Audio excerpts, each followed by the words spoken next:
A'udzu billahi minasy syaithanir rajim.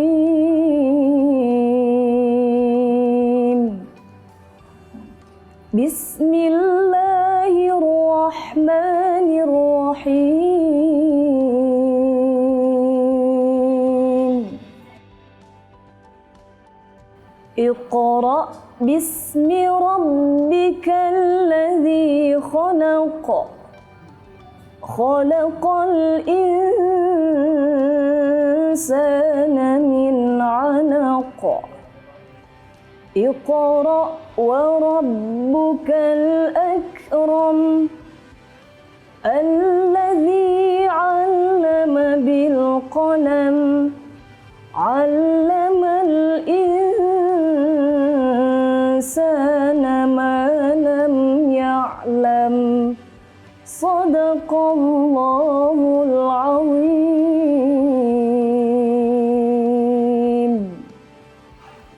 Allah. Nah gini dong, suguhannya lengkap lahir Iya. batin. Ada Minuman bagi perut kita, Iya. ada juga suguhan buat hati kita. macam siraman rohani gitu ya. Iya Bib, kan ya. biasanya meja kosong, semua kosong biasanya. Sekarang alhamdulillah. Termasuk saya pikirannya selalu kosong. Nanya dulu ya Bib ya. Ih Masya Allah. Tapi Habib kenal ini Mimi Jamila. Mimi Jamila, aku Iya. kenal dong. Bagus banget Aku ya suka belajar sama Allah. Habib. Oh Aku iya. suka juga belajar cara membaca Al-Quran kepada Mimi. Masya Allah. Kok nggak sama saya sih Bib? Oh, belajar cara posting pertanyaan. Pertanyaan benar. Belajar Di cara medsos. Nah itu dia.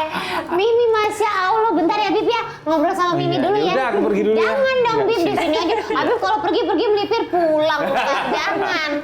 Tapi kalau misalnya berarti kan Mimi kan udah ibaratnya familiar sama Al-Quran dari kecil gitu. Kalau Mimi sendiri memandang Al-Quran tuh seperti apa sih? Al-Quran itu apa ya? Karena memang aku kebetulan alhamdulillah ada di keluarga yang agamis ya, bisa dibilang agamis. Karena orang tua, bapak ibu aku qori sama qori'ah. Ya. Jadi dari kecil memang sudah dikenalkan itu bib gitu. Jadi sudah ditanamkan rasa cinta sama Al-Quran. Jadi buat aku Al-Quran itu bukan cuma sebagai pedoman hidup, tapi juga sebagai teman gitu. Oh. Jadi benar-benar diajarkan, ayo ngaji biar nanti kalau kita udah nggak ada nih di dunia ini kan kita memang hidup pasti sementara ya Bib ya. Pasti. Gitu. Pasti sementara dan itu yang selalu ditanamkan sama orang tua, ayo ngaji biar nanti Al-Quran itu jadi syafaat gitu, jadi penerang di alam kubur kita. Ih, Masya Allah luar biasa. Tapi Bib ya, ada fenomena loh. Aku kebiasaan manggilnya Mican lagi. Iya, tidak apa-apa. Iya, Mimi cantik. Oh, Masya Allah. kirain yang animasi-animasi. Itu apa ya? Mican. Oh, Mican ya Allah. Tapi ya, ada fenomena. Kalau aku pernah lihat, jadi ada qori'ah yang bagus banget baca Al-Qur'annya, terus disawer karena suaranya merdu banget. Masya Allah. Itu gimana kalau menurut, nanti nanya sama Habib juga loh aku. Sama Mimi dulu deh gimana tuh kalau Iya. kayak begitu. Kalau aku karena mungkin sesama qori'ah ya kami gitu sama beliau yang ngaji itu. Jadi kalau menurut aku pribadi, seandainya aku ada di posisi itu pasti satu aku merasa tidak nyaman ya. Ya. Yang kedua risih ya Bib ya pasti gitu. Karena kita sedang membaca Al-Quran, sedang memuliakan Al-Quran, sudah sepatutnya kalaupun dari audiens ingin memberikan apa namanya apresiasi itu bisa dengan etika gitu. Oh. Etika, kita lagi baca Quran nih, otomatis baik dari yang pembaca ataupun dari audiensnya itu ada ihtiram terhadap Al-Quran gitu. Bisa dengan cara yang lebih baik atau ketika qori'ahnya turun baru diberikan gitu ya, diapresiasi, bukan dengan disawar. Apalagi ini perempuan ya Bib ya, ada baiknya memberikan apresiasinya itu dengan adab gitu. Oh, gimana Bib menurut Habib? Iya, pertama ya bahwa apresiasi terbaik untuk orang yang membaca Al-Quran itu, apresiasi terbesar untuk orang yang sedang membaca Al-Quran adalah dengan kita menyimak bacaannya, perintah dari Al-Quran. Ketika Al-Quran dibacakan, maka sepatutnya bagi kita untuk menyimaknya. Bahkan, walaupun sebagian ulama menyebutkan yang dimaksud dalam hal ini adalah ketika kita menjadi makmum dalam sholat, tapi sebagian ulama menyebut dalam segala hal. Pokoknya setiap Al-Quran dibacakan, maka tugas kita adalah berhenti dari semua aktivitas kita dan kemudian menyimak bacaan Al-Quran itu. Sebagai bentuk penghormatan kepada Al-Quran, dan yang akhirnya membuat itu sebagai penghormatan kepada pembacanya dan penghormatan kepada diri kita sendiri. Kita akan menjadi pribadi yang terhormat. Walaupun seperti kata Mimi tadi, mengapresiasi pembaca Al-Quran dengan berbagai hal yang positif, dari memujinya misalnya, wah Masya Allah, sampai kepada memberikan hal-hal yang sifatnya materi, baik itu barang maupun uang, bukan perkara yang dilarang dalam Islam, tapi caranya gitu ya. Pertama sudah pasti jangan saat membaca Al-Quran, karena berarti kan kita gak nyimak dan mungkin mengganggu orang yang membaca Al-Quran. Dan yang kedua, cara kayak udah berapa tuh? Nah, gitu. Iya, maksud aku kan sekarang bisa tinggal pakai kris ya. Iya, bisa ada QR di depan sambil ngaji, ya Allah. Iya, dan yang kedua juga selain itu adalah caranya. Caranya jangan dengan cara-cara yang bil manni wal ada, kata Al-Quran, dengan cara-cara yang membuat rendah orang yang menerima sedekah itu atau membuat tinggi kita yang memberinya. Kayak wah diperlihatkan dulu gitu, atau gimana. Dan yang paling penting juga niatnya. Niat ketika memberikan upah itu bukan mau bayar orang yang sudah membaca Al-Quran. Memang cukup duit sedunia ini dikumpulkan untuk membayar satu ayat Al-Quran? Nggak cukup. Nggak ada artinya. Sebagaimana ceramah juga kan gitu. Bukan niatnya bayar ceramahnya. Enggak. Karena ilmu itu tiada harganya. Tapi yang dimaksudkan itu adalah sebagai bentuk syukur. Apresiasi aja. Menghargai Al-Quran dan lain sebagainya. Karena dia telah membuat kita mendengarkan ayat-ayat suci Allah dan lain sebagainya. Masya Allah, luar biasa, menarik sekali. Berarti habis ini teman-teman ngaji boleh bertanya seperti biasa. Mau tanya sama Habib boleh, mau tanya sama Michan boleh, karena tadi Michan udah membukanya dengan bacaan Al-Quran. Jadi hari ini topiknya adalah tentang Al-Quran sebagai pedoman hidup. Mantap, luar biasa. Nanti ya, pokoknya buat teman-teman ngaji boleh nanya setelah yang satu ini.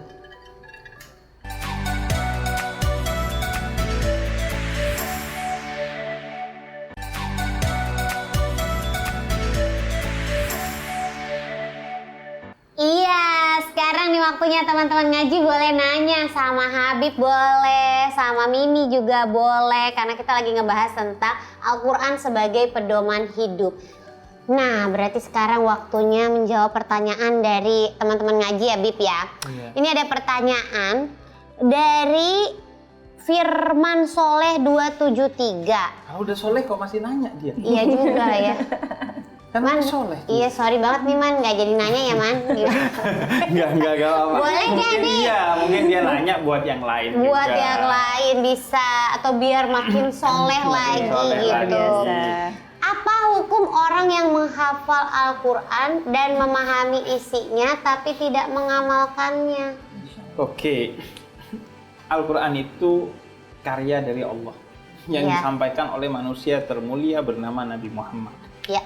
Sehingga apapun aktivitas positif yang kita lakukan terkait dengan Al-Quran itu berpahala karena membahagiakan Allah dan Rasulnya.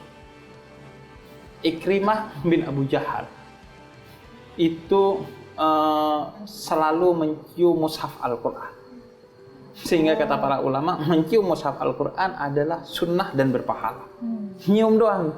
Jadi ada Al-Quran, kita diajarin dulu. Waktu di madrasah, kalau ada Al-Quran, apalagi di bawah mau dipindahin ke atas, ambil dulu, cium dulu, baru taruh. Nyium nih, nggak baca, nggak menghafal, nggak memahami, dan nggak mengamalkan atau mendakwahkannya. Nyium doang, nggak berpahala. Masya Allah. Karena itu karya dari Allah. Bayangin Allah ngeliat, ya Allah, kata Allah, karyaku dicium oleh hambaku. Nah, kemudian membaca memiliki pahala tersendiri juga. Sebagaimana diriwayatkan oleh Nabi Muhammad, kata Nabi, orang yang membaca Al-Quran, dia akan mendapat mendapatkan hak syafaat di akhirat sebagaimana tadi Umi jelaskan. Ya. Dan juga Nabi katakan orang yang membaca Al-Quran maka dia akan mendapatkan pahala yang begitu besar dari Allah. Bahkan dalam surah Fatir ayat 29 dan 30 di sana dijelaskan bukan hanya syafaat di akhirat dan pahala kelak di akhirat. Di dunia hidupnya juga dijaga oleh Allah bagi siapa saja yang membaca kitab-kitabnya Allah. Itu baca doang ya, Bib? Membaca doang. Apalagi menghafal Al-Quran. Betul. Karena menghafal itu bagian dari apa yang disampaikan oleh ayat Al-Quran. Inna nahnu nazzalna dzikra wa inna lahu lahafidun. Aku yang menjaga Al-Quran ini, dan Allah katakan inna nahnu di sana. Kami. Siapa maksudnya kami? Allah melalui hamba-hambanya yang membaca Al-Quran, yang menjaga Al-Quran, yang menghafal Al-Quran. Mereka termasuk adalah penjaga-penjaga Al-Quran. Jadi membaca dan menghafal juga mendapatkan pahala yang besar di sisi Allah. Kemudian memahami, menginternalisasi, mengamalkan di dalam diri kita, dan mengeksternalisasi, mendakwahkannya. Itu kata Nabi Muhammad dalam salah satu hadisnya adalah sebaik-baiknya manusia. Khairukum man ta'allamal Qur'an wa 'allamahu. Sebaik-baiknya kalian, sungguh sebaik-baiknya kalian kata Rasul adalah yang membaca Al-Qur'an dan mengajarkannya kepada orang lain. Mengamalkannya pada diri dan mengajarkannya kepada orang lain. Jadi semua jenjang interaksi kita yang positif dengan Al-Quran itu ada pahalanya. Tapi kalau dari awal niatnya hanya mempelajari tanpa niat mengamalkan dan mendakwahkannya, itu bisa jadi buruk dan dilaknat oleh Nabi Muhammad. Apalagi dengan niat yang buruk mempelajarinya. Sebagaimana yang terjadi dalam hadis riwayat Imam Bukhari dari Said Al-Khudri bercerita tentang Dzul Khumaisirah. Dzul Khumaisirah ini penghafal Al-Quran. Orang hafal Al-Quran. Tapi ketika Nabi membagi harta rampasan perang, dia protes. Nabi kok gak adil sih bagi harta rampasan perangnya? Kemudian kata Sayyidina Umar bin Al-Khattab, celaka kamu. Bilang Nabi gak adil.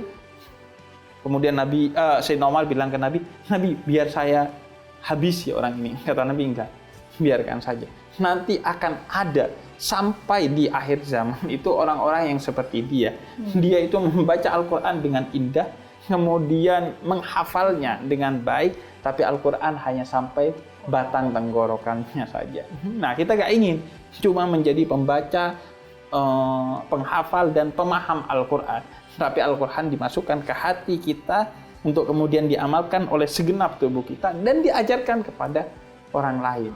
Kalau sekedar, wah saya mau baca aja gak mau mengamalkan, nah itu dilaknat oleh Al-Quran, oleh Nabi dan oleh Allah. Kalau belum dilakuin gitu. Nah, kalau belum, seperti yang tadi sempat dibahas, jangankan baca, nyium aja. Kalau niatnya menghormati Al-Quran tapi belum sempat baca, berpahala sebagaimana yang dilakukan oleh Ikrimah. Ini misalnya ya,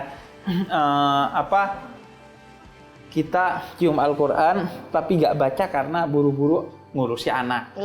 Buru-buru mau pergi ke tempat kerja. Karena kerja itu juga kewajiban kita. Ngurusi anak juga kewajiban kita. Maka itu berpahala besar di sisi Allah. Yang penting gimana nih, balik lagi kayak niatnya ya, Bib ya. Iya. Kayak misalnya, ya saya baca Quran, terus saya juga menghafal Quran. Ya tapi belum bisa mengamalkan semua karena ya memang butuh waktu, butuh proses gitu. Kalau kayak gitu gak apa-apa kan, Bib? Pasti. Tapi kalau misalnya kayak, ya yang penting kan gue bisa baca, bisa ngapal, lu kagak bisa apa-apa. Nah, gitu, apalagi gitu kan, apalagi disombongin. Iya, padahal salah satu pesan utama Al-Quran adalah wala tamshi fil ardi marahan. Jangan kamu sombongkan semua yang menjadi keunggulan dirimu. Kok malah menghafal Al-Quran dijadikan ajang kesombongan, atau membaca Al-Quran dijadikan ajang kesombongan. Nggak boleh berarti ya. Mudah-mudahan Mas Firman soleh semakin soleh dan terjawab ya. Nanti namanya Mas Firman semakin soleh. Semakin soleh. Ya udah kalau gitu nanti kita balik lagi di ruang ngaji. Teman-teman ngaji masih boleh tanya lagi, oke?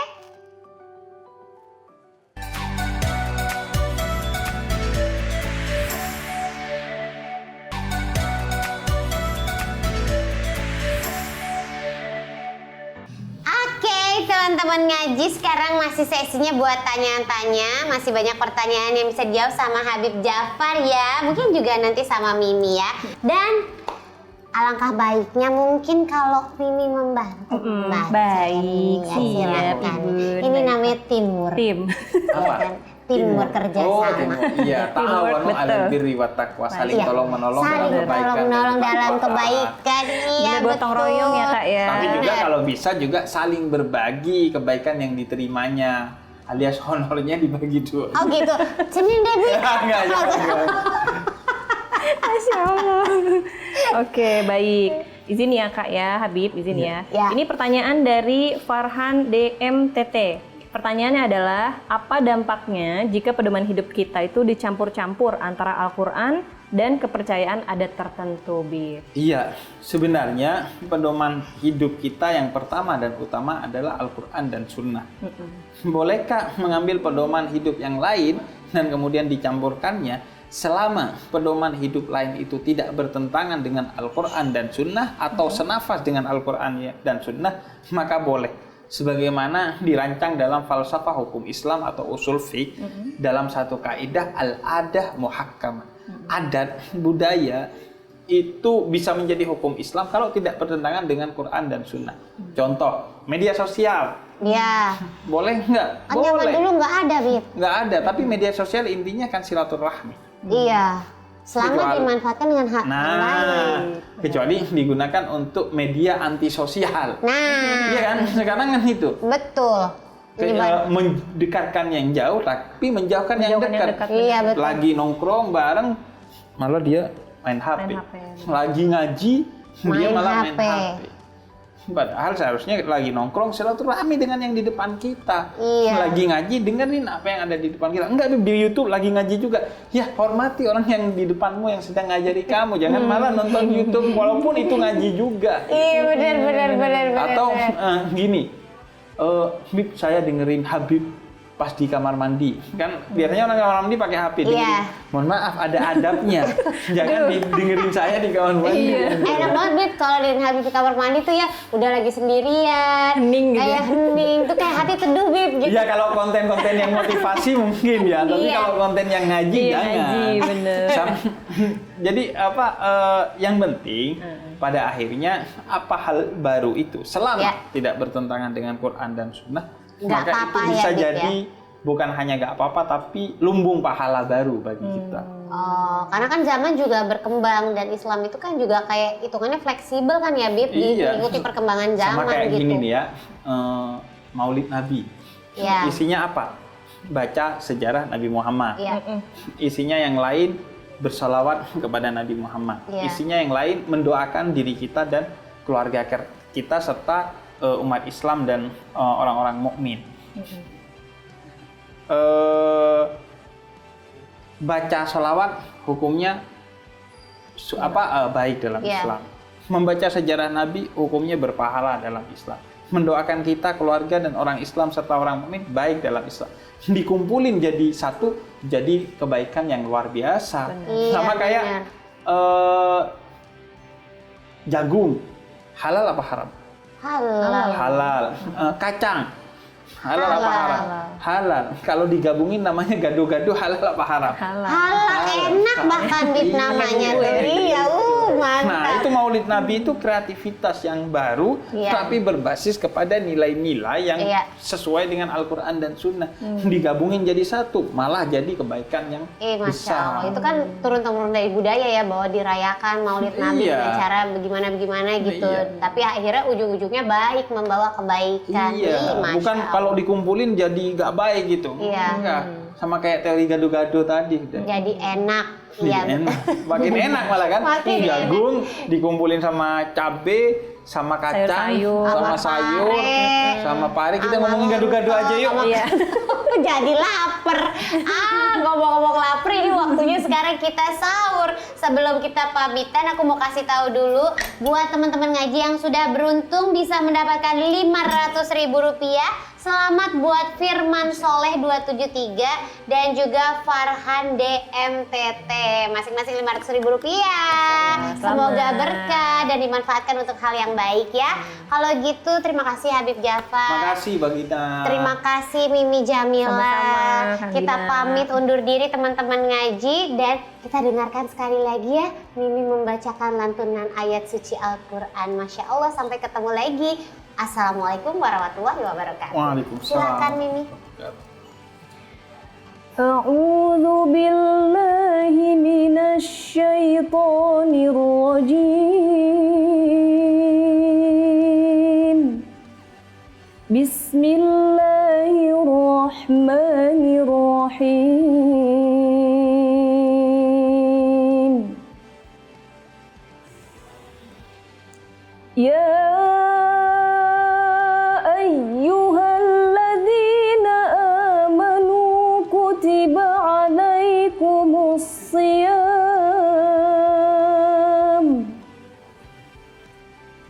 Kutiba alaikumus siyamu kama kutiba alal ladzina min qablikum la'allakum tattaqun. Sadaqallahul azim.